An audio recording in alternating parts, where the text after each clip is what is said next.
Assalamualaikum warahmatullahi wabarakatuh. Saya Muhammad Haji Faikal bin Abdullah dan bersama sahabat saya Muhammad Johan bin Ibrahim. Kami akan menerangkan tentang rakan kerja pembiakan tumbuhan secara gerakan batang. Saya akan mulakan dengan menunjukkan bahan-bahan, iaitu polybag, skatia, suntik tangan, pisau dan hormon pengakaran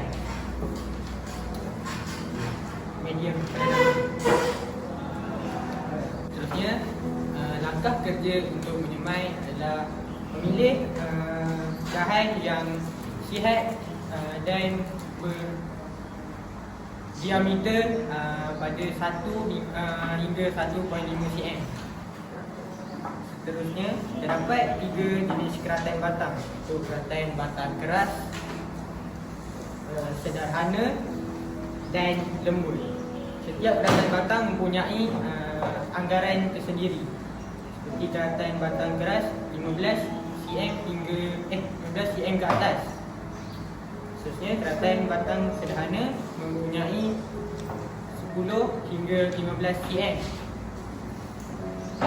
Seterusnya, keratan batang lembut mempunyai 5 hingga 10 cm. Seterusnya, kita perlu masukkan medium semayang ke dalam beg polyethylene. Beg polyethylene perlu dilipat. Medium semayang pula mempunyai nisbah tertentu, iaitu 2 nisbah 1 nisbah 1, iaitu 2 tanah loam, 1 batu organik, 1 pasir.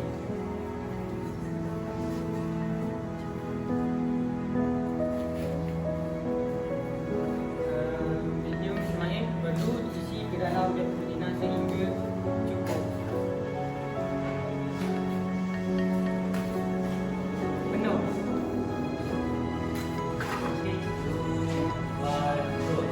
Seterusnya, kita akan buat lubang di medium semayang. Tekan dan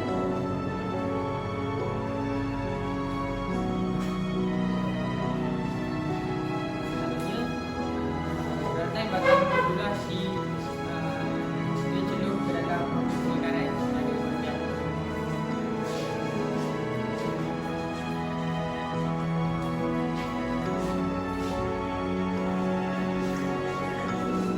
Seterusnya, keratan batang bertulah disumai ke dalam medium semayang secara menyerup.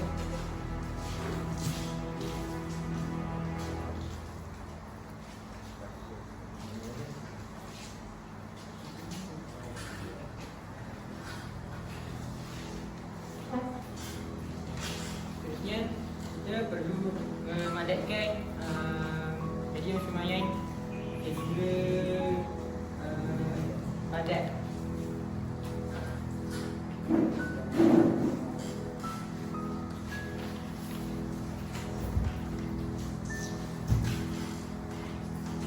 Langkah kerja yang terakhir adalah melabel dan menyiram dan tuliskan tarikh dan nama tumbuhan.